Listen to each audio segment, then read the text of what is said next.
What is going on, guys, and welcome back to another 8-ball pool video. Now today's video is a special video because this is something you guys have been asking me to do for a really long time. So for today's video we're going to be discussing the spin in 8-ball pool. So we're going to be discussing the cue ball spin in 8-ball pool. The reason I haven't done it sooner is because I find it quite a hard thing to describe. I mean, it just comes natural to me. I've never really thought about it, but I play cue sports in real life. So I guess that could have something to do with the fact that I understand how spin would work, and the physics system in 8-ball pool is pretty realistic, it has to be said.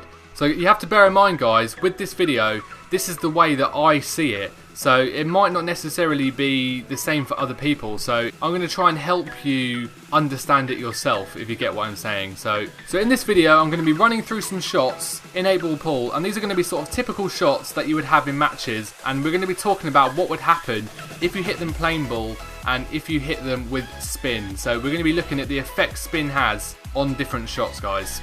So before we even get started and start analysing shots and all that sort of stuff, the first thing I'm going to say is that the cue spin you add to the cue ball only affects what happens to the white. So if you hit a shot and you add lots of left hand spin, it's not going to change the angle of the shot. It's not going to throw the ball off or anything like that. Now in real life, that is what would happen. You would have to actually adapt the angle to fit with the spin. But in 8-ball pool, regardless of where you hit the white ball, the ball still goes in at the same angle. Basically, you can use spin to get the white to places that you wouldn't be able to do if you were hitting it plain ball. If you watch my no spin challenge video that I did recently, you'll see that it is quite difficult to move the white around the table without using spin. So you do need to learn how to use spin to be able to maneuver the white comfortably and to get onto the next shot with ease. So before we get started on side spin, we're just going to talk a little bit about top spin and back spin. Now, it is worth talking about because I think there's things you can do that will help you without you actually needing to use side spin. So one of the things I used to do in 8-ball pool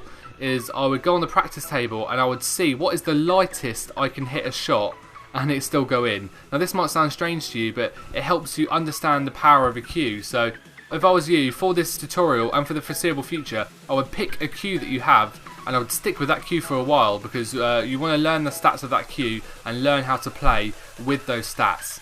So on the practice table, you want to line up a shot at the full length of the table and you want to see how lightly you can hit that shot and the ball still go in. So usually for most medium cues, it's about 1 of the 4 power bars.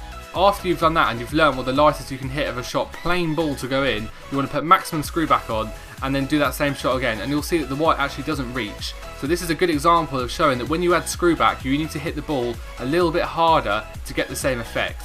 And when you're adding top spin, it'll actually reach probably with less power, so top spin increases the pace of the white ball. First of all, with using backspin, is practice trying to stun the white on the spot. Set up a shot on the practice table of the full length of the table and try and see if you can stun the white. Make sure the ball you're going to go for is in a straight line and try and see if you can practice stunning the white on the spot with a little bit of screw back. Now you want to do about, not full screw back, about half screw back, I would say, half backspin you want to put on that. So now we're going to get into some side spin, guys, and the thing I want to stress about this most of all is you guys need to practice side spin. So you can find out what each side spin does yourself. So if you want to know what left hand spin does, it hits shots with left hand spin and you will see what happens to the white. And if I was you, I'd pick a zone of the table and try and aim to get the white onto that zone, and then you can just keep on trying the same shot over and over again until you found the perfect type of spin. Then you start to bank those memories, and in the future you can draw on that experience so you know what sort of spin to put on a shot in an actual match online, guys. So remember, guys, if this video is helping you, just hit that like button. It takes 1 second of your time, but it helps me out infinitely, guys, and I'll keep on making more tutorial videos if that is what you want to see. So hit that like button as a way of telling me that you're enjoying this content, guys. So now we're going to take a look at some actual shots in 8-ball pool and we're going to discuss what we should be doing with the spin. So I'll show you a good demonstration of how using spin on the cue ball can get you out of snookers and even play the odd trick shot. Now as you can see, I'm hitting the cushion straight with the white. If I didn't add spin, then the white would just go up and down the table. Now if you add full right or left spin, look at what the white does. It drastically changes its route. The same can be said when you strike the object ball with the cue ball.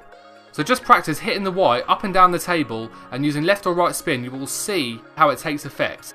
Now imagine the cushion is an object ball. You can see the white is going to drastically change its path.